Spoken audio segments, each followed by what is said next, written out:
And welcome back to Hannity. My next guest, conservative filmmaker and author Dinesh D'Souza, is the latest victim to be targeted by the Obama White House. Now, he was indicted last week for allegedly violating campaign finance laws, and he's also the man behind the anti-Obama documentary 2016, Obama's America.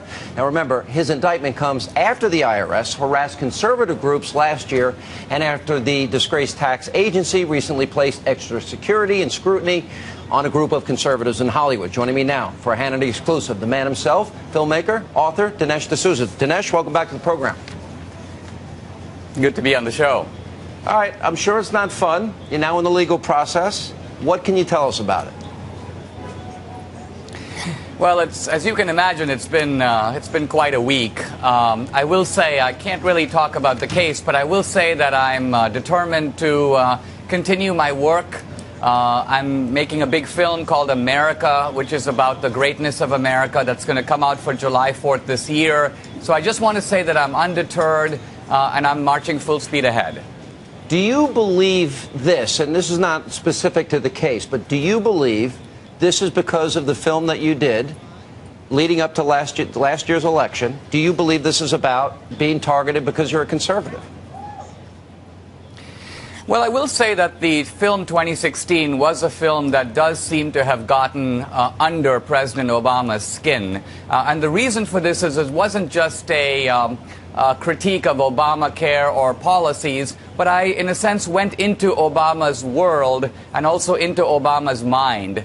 There I was at the Obama family homestead in Kenya. I interviewed his brother. And, of course, we advanced a thesis that here is a traumatized and somewhat of a messed up guy who is, in a way, haunted by the dreams of his father, the topic of his own autobiography. There was a rant against the film on Obama's own website, which is barackobama.com. So we know the film rattled him, we know the film upset him, and whether this is a kind of payback remains to be seen. Yeah. All right. Well, it's going to be interesting to watch this. Certainly targeting conservatives. I think that's been pretty well proven. And I think over time more information will come out about that.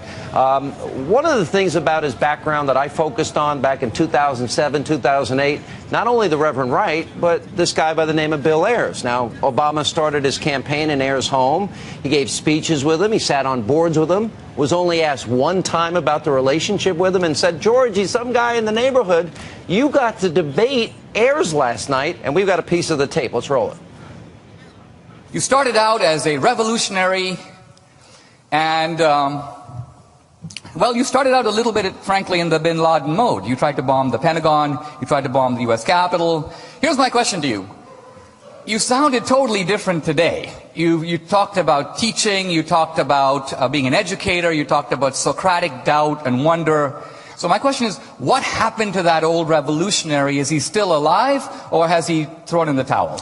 No, I think that I actually feel that I still am a revolutionary in this. If by revolutionary you mean, if what you mean by revolutionary is having a fully worked out program by which we can kind of imagine a different world and overthrow a government and move forward. No, I'm not that. But if by that you mean somebody who's willing to dive into the contradictions, try to make sense out of them, try to fight for more peace, more justice, more balance, more sustainability, and being willing to live with ambiguity and complexity and try to move forward, sure, I still consider myself someone who sees the need for a fundamental change.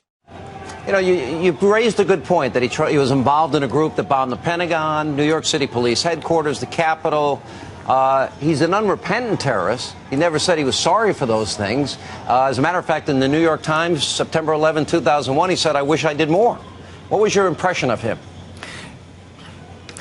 Yeah, he not only said that he wishes he did more then, but he said he won't write off the possibility of doing the same thing again under certain circumstances now. I think it's very interesting that Bill Ayers and also his wife, Bernadine Dorn, who was a kind of co-conspirator with him then, they've both become very well-established university professors. And I think this is part of a way in which some of the most unrepentant radicals of the 60s have figured out that there is a way to transform the system to achieve the same revolutionary goals, but to do it through the classroom, to do it by shaping young minds. This is kind of why I wanted to debate Ayers on the campus, to sort of test his ideas on a liberal campus, in fact, my own alma mater, Dartmouth College, and sort of show him up in front of the students. All right, Dinesh D'Souza will follow your case closely. Thanks for being with us.